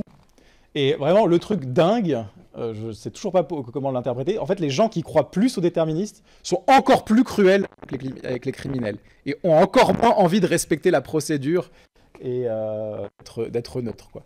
Donc en fait, cette idée qu'on a selon laquelle voilà, le libre arbitre, c'est la source de tous les maux, c'est pour ça que les gens sont cruels et veulent punir les gens, il faut promouvoir la croyance au déterminisme pour que les gens soient plus sympas avec les criminels. En tout cas, c'est pas évident que ça marche, parce que dans nos résultats, c'est plus les gens croient au déterminisme, plus ils sont super cruels avec les criminels, et plus ils pensent qu'il faut les punir sévèrement. Et d'une certaine façon, ça a un sens, vous pourriez vous dire, voilà, si le déterminisme est vrai, tout ce qui compte, c'est les motivations, il faut motiver les gens, il faut... T'es un bâton très... quoi. Mais voilà, donc... faut vraiment faire très attention à pas projeter tous ces résultats qui existent sur la question du déterminisme. On mesure juste si les gens croient au libre arbitre, et on ne sait pas vraiment ce qu'on mesure quand on mesure que les gens croient au libre arbitre. On utilise le mot libre arbitre. Il faut vraiment voir que oui. Ça peut pas être aussi que, vu que c'est les gens qui sont déjà déterministes et ensuite ils vont être plus sévères, c'est ça? Ouais. Mais c'est pas aussi que si ces gens pensent déjà au déterminisme, c'est déjà par rapport à la plupart des gens, ils se posent des questions que la plupart des gens ne se posent pas, et du coup ils ont, enfin, sur le déterminisme en tout cas. Peut-être. Et du coup la préoccupation qu'ils peuvent avoir, c'est justement une sorte de la punition les plus fortes en réaction à l'idée qu'ils ont du fait, enfin, en gros, je sais pas comment expliquer ça, ils se projettent le fait que les autres, enfin en gros, ils ont cette réaction si violente pour contrer l'idée selon laquelle, si on était déterministe, il n'y aurait plus de responsabilité morale. Ok. Alors, il faut voir que la corrélation entre déterminisme et punition, elle survit si on prend en contrôle l'influence de l'échelle de libre arbitre. C'est-à-dire que, en fait, dans l'échelle de libre arbitre que vous avez ici, il y a déjà des items sur la responsabilité morale. Et en fait, le lien entre la punition et le déterminisme est plus fort qu'avec l'échelle qui mesure directement la responsabilité morale. Donc il semble... Oui, c'est un peu bizarre, mais c'est un truc qu'on a retrouvé au moins 3-4 fois. Je ne sais plus exactement combien de fois la tournée. Donc il semble qu'il y a un truc spécial avec le déterminisme qui n'est pas lié purement à l'idée de responsabilité morale. Peut-être qui diabolise tellement les gens, c'est comme si... Peut-être, ouais. Il Il faudrait regarder un peu leurs croyances en l'humanité. Peut-être que c'est des gens qui pensent que les gens sont plus méchants en général. Ça, on y reviendra dans un autre cours, la croyance. Est-ce que les gens sont méchants naturellement? Il y a des échelles qui mesurent ça, oui. Peut-être qu'ils peuvent se dire que si lui était déterminé à être méchant, Mhm. ben moi je suis aussi déterminé à être violent. Et du coup, ils vont pas essayer de réfréner ça. Ouais. On a l'impression que ça ramène un peu la question de la responsabilité morale. Si je suis pas responsable, je peux punir comme je veux, quoi.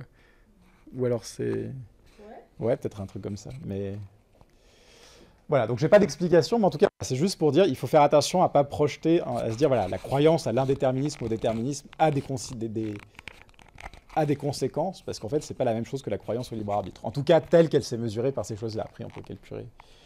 Voilà, donc c'est un peu tout ce que j'ai à dire sur les effets positifs ou négatifs de la croyance au libre arbitre. Oui. Oui, c'est pour sortir un peu de la punition ou pas, mais c'est par rapport plus à ces attitudes positives dont vous avez parlé avant. Ouais. C'est pas nécessairement qu'il y a une... Par exemple, il y a des choses positives qui arrivent dans la vie, on a plus envie de s'attribuer. Ouais. Alors, c'est pas forcément des questions philosophiques, mais quand il y a des choses difficiles, pour se préserver, on dit ça devait se passer comme ça. Ouais. C'est des choses qu'on entend très souvent. Oui, c'est possible. Quand quelqu'un réussit un examen et tout, c'est pas « Ah, c'était déterminé ». Ouais. C'est plutôt « Ah, je suis fier de moi ». Mais pour revenir aux relations, par exemple, sociales, amoureuses, ouais. Ah, c'est ainsi, voilà, ça devait se passer comme ça. Ouais, mais justement, c'est pour ça que c'est intéressant. Autant le bonheur et le sens de la vie et le sens qu'on a du succès, ça corrèle positivement avec le fait de croire au libre arbitre, autant on n'a pas trouvé de lien avec la croyance au déterminisme, en fait. C'est ça qui est assez bizarre. C'est vraiment ça n'a pas l'air d'avoir un lien qui passe par le fait de percevoir les choses comme déterminées ou pas. Alors peut-être que c'est un lien avec le contrôle, mais en tout cas, les gens ne pensent pas au déterminisme. C'est plus... Ouais. Dans l'après, quand on analyse les choses, des fois, pour les choses difficiles, on a plus tendance à être déterministe, parfois. C'est vrai. A posteriori, pour les choses plus bénéfiques, ouais, c'est plutôt dans la façon de percevoir. Ouais. Alors après, c'est intéressant parce que quand on parle de croyance au libre arbitre ici, c'est pas juste celle de la personne, c'est en général, c'est pour tout. Mais peut-être que du coup, ils se focalisent plutôt sur leur ressenti pour répondre en général. Ouais. Ouais, ça pourrait être une solution. Non, mais c'est pas une question de stats, là, c'est une question d'explication. Donc, de toute façon, on peut pas trancher votre explication avec ce que j'ai ici comme résultat, en fait. Là, on s'est juste demandé si les corrélations qui existent pour le libre arbitre, elles s'expliquent par le fait que les gens croient moins au déterminisme. En fait, pas tant que ça, en fait. Ça n'a pas l'air d'être ça qui explique le lien entre, par exemple, il y a un lien positif entre le sens de la vie et croyance au libre arbitre, mais ça n'a pas l'air de passer par le fait de croire moins au déterminisme, quoi. Ça a l'air d'être encore autre chose. Bon, moi, je vous avoue que mon intuition vraiment sur ce sujet-là, c'est juste que les gens, quand ils sont de bonne humeur, ils sentent que le monde est libre, quoi. C'est peut-être juste tout ça qui se passe, il n'y a peut-être rien d'intéressant. Mais voilà, c'est juste pour vous dire d'être prudent. Il y a plein d'études sur ce sujet, mais en fait, c'est pas très clair ce que ça veut dire. Parce qu'on entend beaucoup de gens qui interprètent ça comme, voilà, ça montre que la croyance au libre arbitre, c'est un truc qui est essentiel à l'être humain, il faut à tout prix, c'est pour ça qu'ils s'imaginent échapper au déterminisme, etc. Mais en fait, vous voyez que, bon, c'est difficile d'en tirer des conclusions comme ça.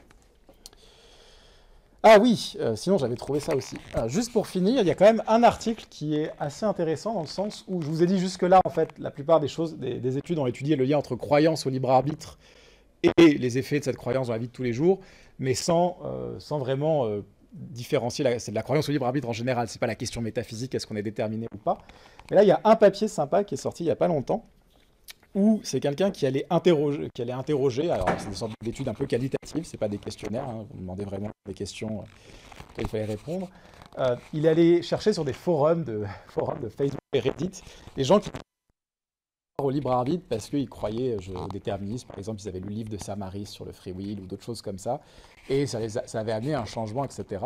Et donc, il est vraiment allé chercher ces gens-là, et il les a interrogés sur, selon eux, qu'est-ce que ça avait changé dans leur vie, en fait, de changer leur avis au sujet du libre arbitre.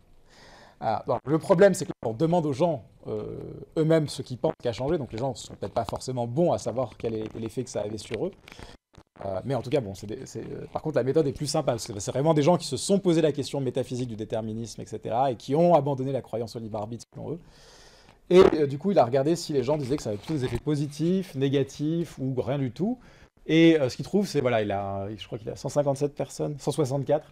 Il y en a 89 qui disent que ça avait plutôt des effets positifs, 18 des effets négatifs, et 63 que ça avait changé, quoi.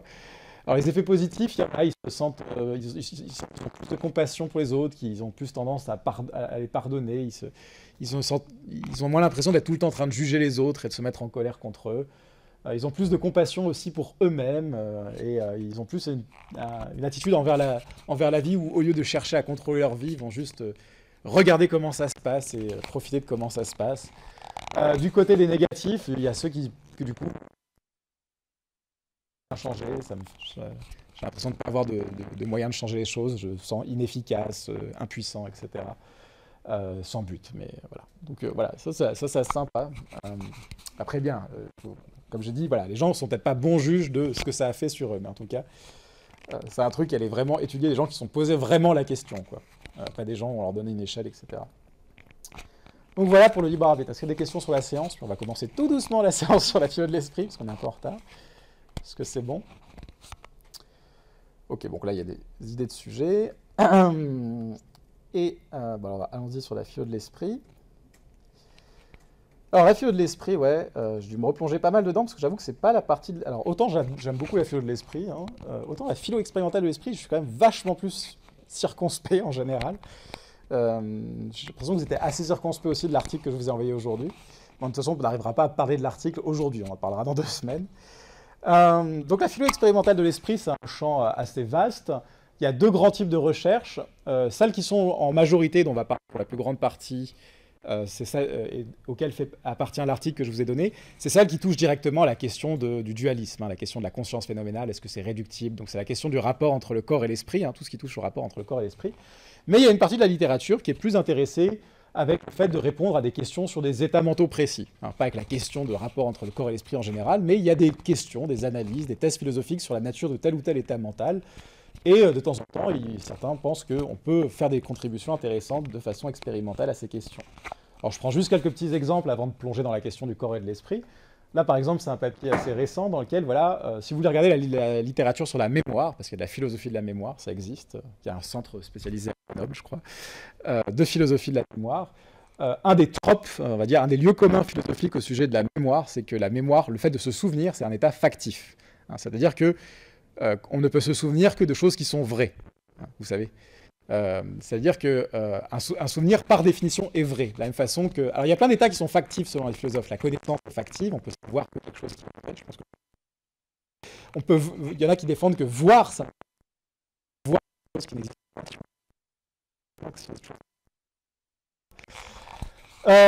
Et donc, il y a cette théorie selon laquelle, vraiment, en fait, les souvenirs, c'est un état factif. On ne peut pas se souvenir de choses qui ne sont pas arrivées. Sinon, ce sont des faux souvenirs. Et les faux souvenirs, ce n'est pas des souvenirs. Vous savez, c'est... un peu cette question, les faux souvenirs, c'est comme de l'or faux. L'or faux, c'est pas du vrai or. Voilà, c'est pas. Tandis qu'une fausse note, quand on fait de la musique, bah, c'est quand même une note. Vous voyez un peu la différence. Donc l'idée, c'est que alors ça pose des questions assez intéressantes parce que du coup, ça donne des paradoxes dans la philosophie de l'esprit. Où, par exemple, si je crée un duplicat parfait de vous, bah, il aurait l'impression d'avoir des souvenirs, parce il aurait dans son esprit des images qui viennent de votre passé, mais on pourrait pas dire qu'il se souvient, en fait. Parce qu'en fait, comme ça ne lui est jamais arrivé, ce sont des faux souvenirs. Bon, bah, du coup, par exemple, là-dessus, il y a des études qui ont été faites, où on demande aux gens, voilà, imaginez un futur dans lequel on peut transférer des informations d'un cerveau à un autre. Par exemple, je prends le souvenir de quelqu'un et puis transformer ça sous forme d'information dans le souvenir de quelqu'un. Du coup, cette personne, elle peut voir cette chose-là, etc. Donc, il y a plusieurs scénarios, je ne vais pas tous les faire. Puis on demande aux gens, est-ce que vous pensez que cette personne, elle se souvient de cette chose qui ne lui est jamais arrivée? Et en gros, les gens disent en grande majorité oui, c'est la colonne. Je ne vais pas rentrer dans les détails, mais en fait, les gens n'ont pas du tout l'intuition que ce souvenir est factif. Alors, après, il y a plein d'études dans le papier. Après, on leur dit, mais est-ce que... Littéralement, vous êtes sûr, c'est pas juste figurativement, ils s'en rappellent. Non, mais ils s'en rappellent, il n'y a pas de problème. Donc, vous voyez. Voilà. Après, je ne sais pas s'il y a vraiment... Je ne suis pas du genre à penser qu'il y a des questions fondamentales qui tournent autour de l'idée que ce souvenir est factif, mais c'est quelque chose qui joue un rôle dans certains arguments en philosophie de l'esprit. Un autre type de débat, par exemple, c'est qu'est-ce que c'est qu'une croyance? Qu'est-ce qui fait que quelque chose est une croyance? Est-ce que c'est juste le fait d'adhérer à une information et de dire, voilà, je crois à ça, ou est-ce qu'il faut plus que ça pour vraiment croire quelque chose? Dans la littérature, autour de ce qui est nécessaire ou pas pour faire une croyance, c'est par exemple autour du syndrome de Capgras. Parce qu'il y a des gens qui ne voient pas ce que c'est. Donc, le syndrome de Capgras, c'est une sorte de délusion, de délire, en fait, d'une certaine façon, dans lesquels les gens, en fait, ont le sentiment que tous leurs proches ont été remplacés par des clones identiques, en fait. Alors, il y a des explications neuro assez intéressantes à ce phénomène. C'est l'idée que c'est des gens chez qui la reconnaissance des visages est conservée, donc ils peuvent reconnaître les visages. Mais par contre, en général, quand vous croisez connaissez dans la rue, il y a un sentiment de familiarité qui est activé quand vous croisez ce visage. Et là, le sentiment de familiarité, en fait, n'existe plus chez ces personnes. Donc, d'un côté, elles ont l'information que cette personne ressemble quand même vachement à ma femme, mais en même temps, il n'y a plus ce petit côté familier que ma femme avait. Donc, ça amène certaines personnes à rationaliser sous l'idée que finalement, c'est juste un alien ou un imposteur ou un clone qui a pris l'apparence de ma femme. Alors, quel rapport avec la... quelque chose qui a beaucoup été observé dans la littérature et dans l'étude de ces patients, c'est que ces gens disent ces choses-là, par un clone, etc., dans leur vie de tous les jours. Vivre avec la personne, préparer la résistance contre l'envahisseur alien dans une cave dans la journée, quoi, vous voyez. C'est juste, voilà, ils disent le truc, mais ça n'a pas l'air de faire beaucoup de différence dans leur vie. Et du coup, en philosophie de l'esprit, c'est posé la question de savoir, est-ce qu'on peut vraiment dire que ces gens-là croient véritablement que leurs proches ont été remplacés par des clones, ou est-ce que c'est un autre état mental, il y a plein de noms. Est-ce que c'est une acceptance du fait que... etc. Mais est-ce finalement, il y a pas de gens qui disent, voilà, ça ne compte pas comme une vraie croyance, parce que pour croire quelque chose, il faut quand même que ça ait une influence sur le comportement, en fait. Si l'attitude n'a pas de conséquences sur votre comportement, c'est pas véritablement une croyance. Et ça, bon, c'est un peu une sorte d'affirmation conceptuelle au sujet de ce que c'est une croyance. Donc, par exemple, là, c'est un papier dans lequel on a donné vraiment la description de ce genre de patient aux gens. Et on regarde, il y a une version où on leur dit, voilà, il y a des cas où en fait, ils se comportent de façon consistante avec leur comportement. Voilà, ils refusent de manger des repas avec sa femme, ils refusent d'aller au cinéma avec elle, ils refusent de dormir dans le même lit qu'elle. Voilà, ils se méfient quand même parce que c'est quand même un double maléfique, quoi. Et il y a le cas où en fait on dit voilà, comme beaucoup de patients, en fait son comportement est incohérent avec ce qu'il dit. Voilà, il dit c'est pas ma femme, mais il continue à se comporter comme avant. Il mange avec elle, il dort avec elle, etc. Voilà, mais que vraiment on peut dire qu'il croit que sa femme est un imposteur, quoi. Et ce qu'on trouve en général, la plupart des gens disent oui, qu'ils le croient vraiment dans les deux cas. Il y a 90% dans le cas où le comportement est consistant, cohérent, et 80% dans le cas où le comportement est incohérent. Vous voyez que ça ne fait pas une énorme différence, donc ça se laisse supposer que dans le concept, au moins ordinaire de croyance, il n'y a pas forcément cette nécessité d'avoir un comportement cohérent avec ce qu'on croit. Voilà. Oui. Ce syndrome, c'est un vrai syndrome ou c'est une Ouais, expérience? non, c'est un vrai syndrome. Ah ouais, c'est un vrai syndrome, pardon si j'ai pas précisé. Ouais, ça existe vraiment. Ouais, ça existe vraiment, ouais. C'est pas le plus bizarre, hein. Il y a ceux qui croient être morts. Ça m'a toujours fasciné. Ça, c'est un vrai syndrome aussi, mais ça, je comprends même pas. Là, ça pose encore plus de questions sur est-ce qu'ils le croient vraiment, quoi. Oui. Mais est-ce qu'on peut ressentir Bah, ça dépend en fait ce que vous pensez être ce que vous pensez être la bonne façon pour déterminer quelles sont les conditions pour que quelque chose compte comme une croyance. Si vous pensez que c'est en fait une analyse du concept ordinaire de croyance, bah du coup ça paraît être une bonne façon. Si vous pensez qu'en fait ce qu'il faut c'est plutôt regarder euh, qu'en fait on s'en fout de la nomenclature actuelle et ce qu'il faut regarder c'est plutôt dans la psychologie humaine s'il y a vraiment des types d'états mentaux très différents et donc on veut leur donner des noms différents, vous n'êtes pas obligé de procéder de cette manière. Oui. Mais par exemple, si c'est, on met le critère sur les comportements, Mhm. si par exemple il a un ensemble de comportements qui reste cohérent avec la croyance que ça va mener pas un imposteur, mais que certains autres comportements vont en cohérence avec la croyance que ça va mener. Ah oui. De légers comportements, par exemple, oui, il va au lit avec elle, mais si elle va aux toilettes et qu'elle revient la nuit, il va regarder si dans son ombre il y a un couteau ou des trucs comme ça, qui sont quand même des comportements. Ouais, ce serait plus. C'est-à-dire que sur les gros traits comportementaux, genre un observateur qui n'aurait pas une vision raffinée de la situation, bah, il verrait que tout reste la même chose. Ok, bah alors là, c'est une question vraiment précise au sujet des patients, quoi. Donc là, là, c'est quelque chose pour lequel il faut répondre dans la littérature. Il faut regarder dans la littérature. Donc là, l'idée, ce serait que vous devriez dire que, en fait, c'est faux de dire qu'ils y croient, parce qu'en vrai, il y a un changement comportemental. C'est juste qu'il est plus discret, en fait. C'est ça qu'il faut regarder de plus près, de façon plus précise. Là, c'est vraiment l'idée que, là, vraiment, le genre de test, c'est de dire, voilà, ça fait partie du concept de croyance qu'il y a un comportemental pour croire quelque chose, quoi. Qu'il faut qu'une croyance soit vraiment inscrite, qu'elle ait que pour qu'une croyance soit vraiment une croyance, il faut qu'elle ait un effet comportemental, quoi. Ce que je veux dire, est-ce qu'il y a une sorte de degré de modification comportementale ou c'est dès qu'il y a une modification? Alors, non, je pense que il faudrait que je voie dans cette littérature.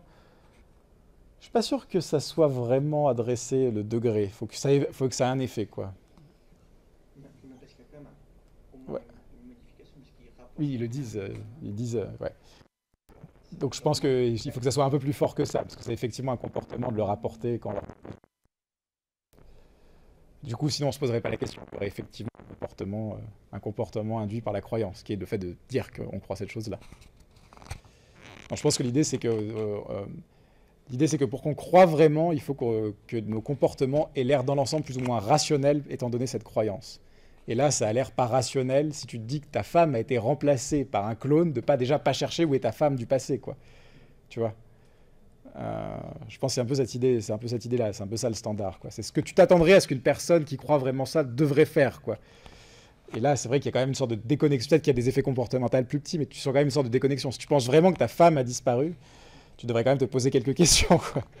Enfin, voilà, la réaction réelle paraît très, très, très faible par rapport à la réaction qu'on attendrait si une personne standard se disait que sa femme avait disparu et a été remplacée par un imposteur. Oui. C'est assez pour lutter la croyance, parce que je crois qu'on a beaucoup des croyances et après on n'agit pas selon nos croyances, quoi. Oui, alors, ça c'est vrai. L'idée c'est que dans certains cas, c'est parce qu'on n'a pas la possibilité ou qu'il y a des raisons opposées d'agir, quoi. Euh, Personne dit que dès qu'on croit quelque chose, il faut agir en conformité avec cette croyance. Par exemple, voilà, si vous êtes un fumeur, vous croyez que c'est mauvais de fumer, mais vous avez peut-être très envie de fumer, quoi. Mais il y a l'idée que quand même, ça devrait vous donner au moins un peu envie d'arrêter de fumer, vous voyez. Même si vous allez pouvoir avoir des raisons qui vont en sens inverse. Je pense que l'idée là, c'est que si la personne croyait vraiment que sa femme a été remplacée par un imposteur, on ne voit pas quelles sont les raisons inverses qui l'obligeraient à continuer à vivre sans rien dire, etc., quoi. Peut-être qu'on on manque d'imagination. Peut-être qu'en fait, l'être humain s'adapte à tout. Il se dit, oh mince. Et puis bon, bof. Anyway. Voilà. Mais je pense que c'est un peu ça l'idée, quoi. C'est que personne dit que la croyance est toujours transformée en comportement, mais que en l'absence d'obstacles et de raisons contraires, une croyance devrait donner un certain comportement, quoi. Et qu'on ne voit pas quels sont les obstacles et les raisons contraires dans ce cas-là, quoi. Oui. Oui. Si j'ai une idée et après quelqu'un le remplace par presque. Je vais utiliser l'autre. Je sais pas. Là, j'avoue que je serais un petit peu méfiant quand même. Après, vous êtes peut-être une personne adorable et vous avez moins de gens qui essayent de vous empoisonner activement. Mais C'est pas qu'il n'y a pas de modification comportementale quand il n'y a pas de perception saillante des effets négatifs, comme avec le réchauffement climatique, où en fait, tout le monde entretient la croyance dispositionnelle faite par tout le monde. ouais. Beaucoup de gens des gens ont traité de la croyance expositionnelle du fait qu'il y a effectivement une crise climatique à venir, mais en fait, il n'y a pas de modification comportementale de notre part parce qu'on n'en voit pas les effets, nous, dans des endroits plus. Ouais, alors je suis pas persuadé que ce soit la seule explication à l'absence de comportement en lien avec la croyance au réchauffement climatique. C'est plus qu'en fait, au point de vue individuel, il y a moins de choses qu'on peut faire, tu vois. Il y a moins d'actions évidentes qu'on a sous la main, et la plupart des actions qu'on a, effectivement, elles ont l'air inconséquentes, quoi. J'ai l'impression que c'est un cas différent, du coup. Je pense qu'il y a vraiment ce problème où on a l'impression qu'à soi-même, on peut pas faire grand-chose à notre échelle. Oui. Ouais. Et si elle a été remplacée par quelque chose, par un clone, donc ça suppose déjà une technologie c'est vrai. Extrême. Donc qu'est-ce qu'on pourrait penser pouvoir faire dans le cas où il y a... Enfin, ça suppose quand même... Moi, j'avoue que je chercherais ce qui arrivait à mon ancienne femme, mais après, je suis peut-être super romantique, hein, mais voilà.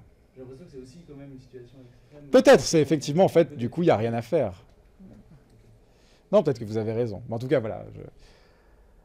La façon dont c'est décrit dans le débat, c'est comme ça. Les gens trouvent que c'est un problème. Oui. Est-ce que les personnes qui sont atteintes de ça, ils ont aussi d'autres... Je suis pas assez spécialiste pour trancher, donc je pourrais pas vous dire. S'ils étaient paranoïaques, on peut se dire, ok, il y a genre un giga complot contre moi. Si je montre que je sais ce que c'est, oui.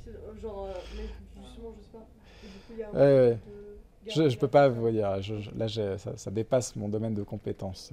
Je préfère pas te dire de bêtises. Oui. Ouais, c'était par rapport à ça. Si on prend des cas comme ça qui sont quand même des cas cliniques, enfin, où il y a des troubles, souvent on se dit c'est pas vraiment un état mental qui est une croyance. Ouais. Soit c'est peut-être bel et bien une croyance, mais qui est perturbée par d'autres facteurs. Ouais, on pourrait imaginer. Ouais. Il faudrait effectivement. Ouais. Bon, alors moi, je dis, bon, après, c'est toujours le problème, c'est souvent que ces cas-là, quand ils entrent dans la littérature de philosophie, sont souvent très épurés par rapport à la réalité du terrain, etc., quoi. Donc la question que se posent vraiment les philosophes, en fait, ils s'en foutent du cas vraiment en tant que exister, où il n'y aurait pas de à compter comme une croyance ou pas, quoi. C'est plus une question sur qu'est-ce qui fait qu'une croyance est une croyance. Est-ce qu'il y a une idée d'intégration comportementale nécessaire pour qu'un état mental soit une croyance, ou avoir des croyances qui sont comportementalement isolées du reste, quoi. Mais effectivement, après, il y a plein de questions qui se posent sur le syndrome en lui-même, mais je ne suis pas assez expert pour vous répondre. Alors, un dernier cas particulier d'états mentaux sur lequel il y a des études qui sont faites, juste pour vous donner une idée, c'est par exemple sur les émotions. Là encore, la question, c'est qu'est-ce qui fait qu'un état mental ait une émotion? C'est quoi qui compose une émotion? Qu'est-ce qui fait qu'une émotion ait une émotion? Et par exemple, ça, c'est un article qui teste les théories corporelles des émotions, sur lesquelles les émotions, par essence, ce sont des modifications corporelles du corps qu'on ressent. Mais ce qui fait le cœur de l'émotion, c'est ces changements physiologiques, en fait. Il y a d'autres composants, mais vraiment le composant principal, c'est ce composant. Si on n'avait pas de corps, on ne pourrait pas avoir d'émotion. Et si un événement ne provoque pas certains changements physiologiques, certaines réactions corporelles, ça ne peut pas être une émotion. Donc cette théorie-là, je pense que vous avez entendu parler, parce que bon, ici, les émotions, ça manque pas trop, c'est la théorie de James, je ne sais pas si vous avez déjà entendu parler, de William James. Et un des arguments que William James donne en faveur de cette théorie, c'est l'argument de la soustraction, c'est une expérience de pensée qu'il propose, où il dit, voilà, imaginez un épisode émotionnel, par exemple, vous êtes en colère contre quelqu'un, puis essayez d'enlever de cet épisode toutes les modifications corporelles. Est-ce que ce qui reste, c'est encore une émotion, quoi? Et James dit, dans ce cas-là, c'est assez clair qu'en fait, ce qui reste, ce n'est pas une émotion, ça n'est plus une émotion. Une fois qu'on a enlevé les changements corporels, ce qui reste de l'état mental qu'on s'est imaginé, on voit bien que ça ne compte plus comme une émotion. Donc là, je pense que vous pouvez imaginer où ça va. Donc l'idée, c'est que on peut faire cette expérience aux gens. On peut leur demander, imaginez un cas où vous avez ressenti telle émotion. Maintenant, imaginez que vous ne ressentez pas telle ou telle réaction physiologique, qu'on change selon le type d'émotion qu'on a, parce que c'est pas les pour la peur, pour la colère, etc. Est-ce que s'il n'y avait pas tous ces états corporels, vous diriez quand même que vous avez telle ou telle émotion, en fait? Et on demande aux gens, bon, plutôt oui, plutôt non. 2, c'est plutôt non. 1, c'est tout à fait non. 3, c'est plutôt oui. 4, c'est tout à fait oui. Et là, vous voyez, est-ce que c'est une émotion? Là, c'est avant qu'on leur demande de soustraire les états corporels. Là, c'est après. Donc, il y a quand même une différence. Mais dans l'ensemble, les gens disent en moyenne plutôt oui. Même une fois qu'on a retiré tous toutes les composantes comportementales. Ils disent, ouais, j'imagine ça, ça reste quand même une émotion, quoi. Donc l'argument n'est pas si intuitif qu'il pourrait en avoir l'air. Donc là, on va dire, c'est peut-être juste l'argument. En tout cas, oui. Mais vous ne prétendez pas que l'état mental émotionnel il était dépendant de la modification corporelle? C'est une perception de. Je crois qu'il dirait plutôt que c'est une perception de l'état corporel, quoi. Ouais. C'est une perception de l'état corporel. Donc c'est pas l'état corporel lui-même, mais là je parlais de théorie en général, puis j'ai pris les. Donc voilà, ça c'est quelque chose qui dit, voilà, au moins au point de vue conceptuel. Alors peut-être qu'en fait dans la vraie vie, biologiquement, neurologiquement, psychologiquement, tu peux pas avoir d'émotion sans changement corporel. Mais en tout cas, le concept qu'ont les gens de ce c'est pas inscrit directement dans le concept, dans la conception, qui est forcément lié à des états corporels, quoi. Vous voyez un peu comment ça fonctionne. Voilà, donc ça c'est juste pour vous donner quelques exemples de trucs un peu sympas avant de rentrer un peu dans le débat sur le physicalisme. Mais bon, là il reste plus que 5 minutes. Est-ce que c'est vraiment la peine d'essayer de rentrer dans le débat corps-esprit en 5 minutes? Donc je pense que dans 2 semaines après les vacances, on fera que la philo de l'esprit, on fera la philo de l'art après, hein, si vous n'êtes pas d'objection, parce qu'on a quand même pas mal de choses à couvrir sur la philo de l'esprit. C'est assez long. Aussi, dans 2 semaines, au cas où ça vous intéresse, je ne sais pas si vous savez, il y a le séminaire Thumos qui est après, qui est de 16h à 18h après ce cours aux philosophes. Et dans 2 semaines, c'est moi qui fais une présentation de philo-expé sur la question qui sûrement vous torture depuis votre jeunesse, de savoir si une musique instrumentale peut être profonde. C'est un débat en philo. C'est un vrai débat en philo, hein, si vous voulez. On a 2 minutes, donc je vous explique. En gros, il y a une sorte de paradoxe. On a l'impression que des musiques instrumentales peuvent être profondes, mais en même temps, la façon dont on définit l'art profond en général en philo de l'art, c'est l'idée que c'est les œuvres d'art qui parlent des vraies questions, de la vie, de la mort, de l'amour, enfin toutes ces choses-là. C'est vraiment ça la position, hein. Et en même temps, si c'est une musique instrumentale, par définition, ça parle de rien, quoi. C'est de l'art abstrait, hein, vous voyez. Vous pouvez rejeter cette prémisse. C'est une des prémisses que vous pouvez rejeter. Donc il y a plusieurs théories développées par les philosophes pour savoir qu'est-ce qui fait qu'une musique instrumentale est profonde ou peut être profonde. Et en plus, elles sont toutes testables. C'est ça qui est rigolo. Donc si vous voulez voir les résultats, ce sera dans 2 semaines.